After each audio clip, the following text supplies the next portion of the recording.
Eastern Region, Koforidua. Koforidua, also known as Kedua or Koftown, is a city and the capital of Eastern Region in southern Ghana. Koforidua was founded in 1875 by migrants from Ashanti. It is also called New Juaben. With the exception of heavy-duty industries, the city is home to so many industries. Currently, the city's population is 127,344 and is dominated by Akans. Koforidua. The Koforidua ecosystem has some policy support organizations, but its proximity to Accra makes it easier for the entrepreneurs to access services absent in their ecosystem. The ecosystem is one of the ecosystems in Ghana that is still growing and needs more government support to thrive. The ecosystem is one that has a potential in fish farming and can be developed into a fish hub in Ghana. So with the New Juaben South, that's the lead policy organization in the Eastern region. That's precisely the Koforidua ecosystem. Key development partners identified there were the Solid Arida, World Bank, and GIC. And the ecosystem was identified to be having to receive some good support from the lead policy organizer, the assembly, through the provision of various stores for clients to be able to access and use them to operate their businesses. But then the lead finance or local finance organization from the public side was the MASLOC and NBSSI, which was encouraging.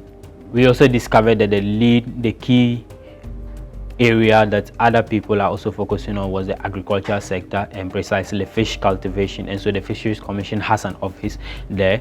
And one takeaway was the fact that the Fisheries Commission has been able to establish a center that is supposed to help train most of the stakeholders within the fishing industry so that they can add value to their product. So something like having a center where they are able to grow their own fingerlings at no cost, and also providing them with a space that is supposed to train women and other interested stakeholders in fishmongering, that's smoking fish. Disturbingly, the catfish industry or catfish farmers didn't have ready access to market for their produce, unlike tilapia. And this was one of the discoveries that we had from there.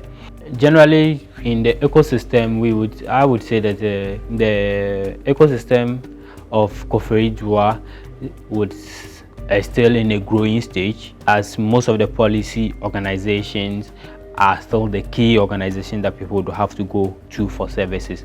But then, if you look at service delivery, in terms of customer relations, some of the offices within that space had poor customer relations in terms of addressing the needs of their clients.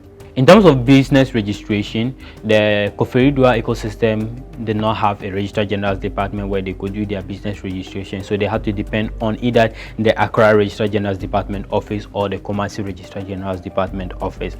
And the lead business support organizations within the ecosystem was the NBSSI, that's the National Board for Small Scale Industries, and the the Municipal Assembly, that's the New Juaben South Municipal Assembly, which also provided business support services to the ecosystem. Also, the Ghana Standards Authority was a key regulatory organization that was available to provide support for various organizations within the ecosystem, ensure that standardizations are being met by various firms, and clients wouldn't have to go long distance of moving up to the Greater Accra region in order to access services of the Ghana Standards Authority, but then they do all the approval processes and also ensure the standards are being met.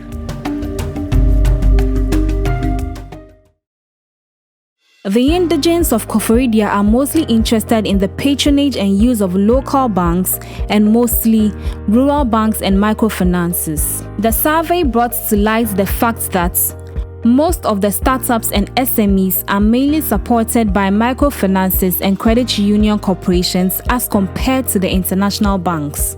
In the eastern sector of Ghana, we went to the eastern region and Koforidua to be precise. Our engagements there, we were able to talk to one local bank, 3 rural banks, 4 microfinance institutions, 1 credit union. From our engagement with these institutions, we were able to identify that the requirements to access to credit or access to financial support from institutions, whereas they should have feasible business plans, they should have collateral in form of landed property or lien, they should have a good cash flow record or proper auditing reports of their businesses if they are already running businesses, and for startups their continuity plan should be great and all that. This is on comparison with the other regions. We noticed that it was on the same flow for the financial institutions. With the local investors, we didn't get the chance to speak to a lot of them, but from engaging with other people in the region, we noticed that those who come back to support people in the region, they are able to give support to the local startups through mentorship, through monitoring and evaluation of their businesses. Some of them give them there's some peculiar things a business will need, like financial auditing and other stuff like that. They give it to them for free instead of them going to pay it or outsource it. They do it for free for them. It's also a form of support, even though it's not financial or in form of funding or giving out credits. Those are the opportunities we noticed. In addition to the opportunities, people are willing to support, even though they not necessarily they being angel investors or rich individuals. Once they see a business is viable, they are ready to venture into it. They are ready to support with funding, with any kind of support needed by the startup. We talking about mentorship, talking about other financial literacy needed, or some important or peculiar financial areas or sectors, looking at auditing, looking at structuring of business plan, bookkeeping, looking at the cash flow records, keeping of all such records. People are willing to support startups by giving out these things for free instead of they outsourcing and paying for it. It's also a form of support, even though it's not in the funding line. On that side, looking at recommendations, we look at more business ideas or more entrepreneurial ideas. They should be able to develop more ideas. They should be able to nurture more startups to be able to come out. This is going to help because they'll be able to produce their own stuff on the local level. They'll be able to run their own businesses, increase their local GDP rates, which will in turn increase the financial or grow their finances as a region. Also in the Eastern region, we notice that some of the supports or the kind of support that other people can give is in the form of they helping the startups go through the process of registering their businesses, because it's quite uneasy or a bit difficult in the region to register businesses. So they help them go through the process, giving them guidance on the requirements they are supposed to put together, how feasible or how they're supposed to structure their businesses to be able to get the registrar to register the business.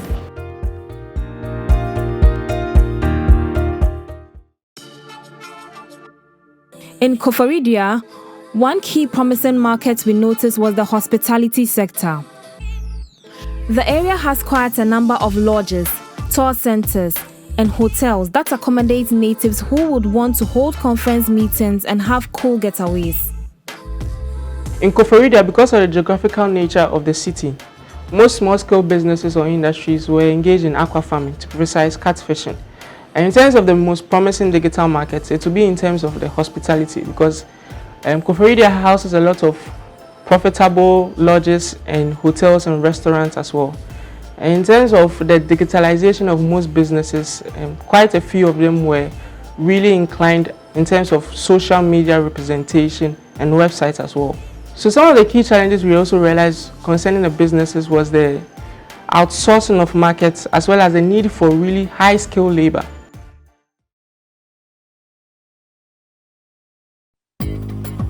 Creating more opportunities to expose the local entrepreneurs to other ecosystems in Koforidua is relevant. This would assist in boosting the entrepreneurial culture.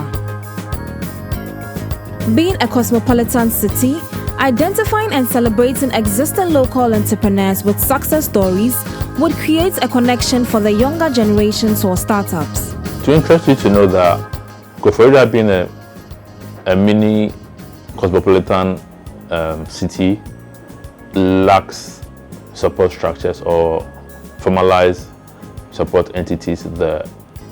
Against this background, Koforidua is more home to human capital development. So there are a lot of schools against organizations that would create support structures to help businesses and startups to grow.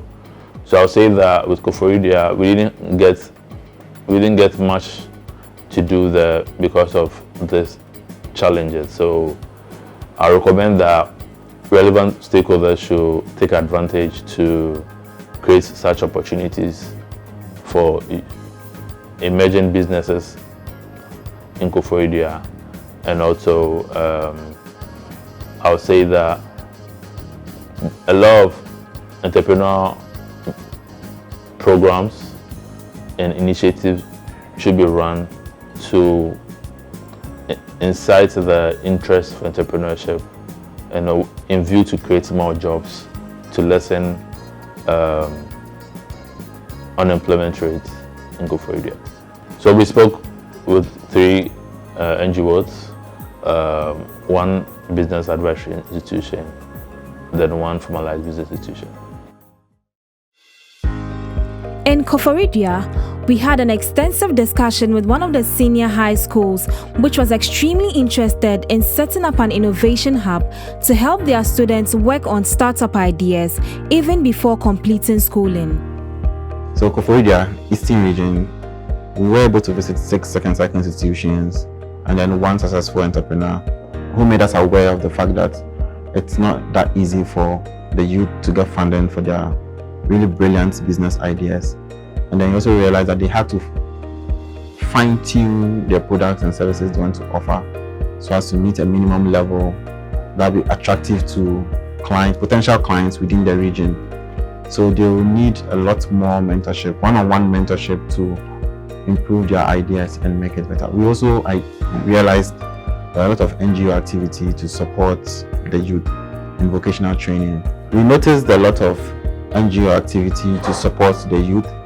For example, we identified Koika as one of the leading NGOs that was providing skills training for mechanical workers, carpenters, IT skills development within the region. Koforidua ecosystem can be improved significantly if we have a lot more training events for people to come over and learn best practices and how best to fine-tune their products and services being offered. They also have to go through how to register a business properly and how to get their accounting in order so as to have a higher probability of securing funding. There also needs to be a lot more hubs within the Eastern region to support the second cycle and tertiary institutions over there to help students to practice public speaking and product marketing. Koforidua. The bead market in Ghana is located in Koforidua and is patronized by people from far and near. The bead market is located at the Center for National Culture. The CNT revealed that it serves as a source of income not only for women but men as well. The media is very vibrant but cited disruption in transmission due to power outages and location of their transmitters on the hills of the city. Unemployment was a challenge the media lamented on. In the Eastern Regional Capital, being Koforidua, we got to know that there were a lot of private media organizations and also the media group of companies that we had seen in Kumasi. What was happening was that one key concern that was expressed by most of the media organizations that we met was the fact that unemployment was a challenge. One of the major challenges there was unemployment. So it was attributed to the fact that people wanted to go to school, like have an education and come back and do white-collar jobs. And the entrepreneurial drive and zeal was not that common in the region.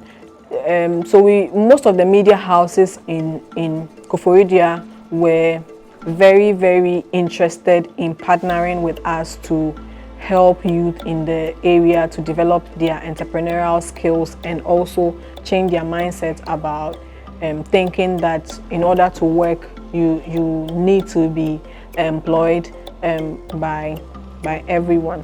In terms of culture, the cultural influence on economic activity, one key thing that we came across was the fact that there was bead production in the region. It was not mainly in Koforidua, but it was in one of the towns around, which was Somanya, Kobo. So in ages past, we got to know that women would usually come there to sell beads, and that is how the Koforidua bead market came about.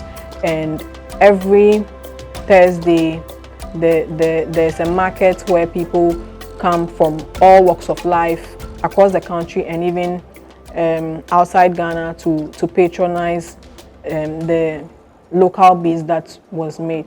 We got to know that though women engaged in agricultural activities in surrounding towns, they did not sell their produce in the region, and this was because of the proximity to Accra. So they preferred to come to Accra to sell their produce and their wares instead of selling it in the region, which resulted in high prices of goods generally in Koforidua. So in terms of the cultural mindset, the challenge really had to do with the fact that youth were not forthcoming in engaging in activities, innovative activities that would help them become entrepreneurs and do something on their own. So in Koforidua, we mapped out 13 organizations, 8 being radio, 1 television, 3 cultural institutions, and 1 under creative innovation.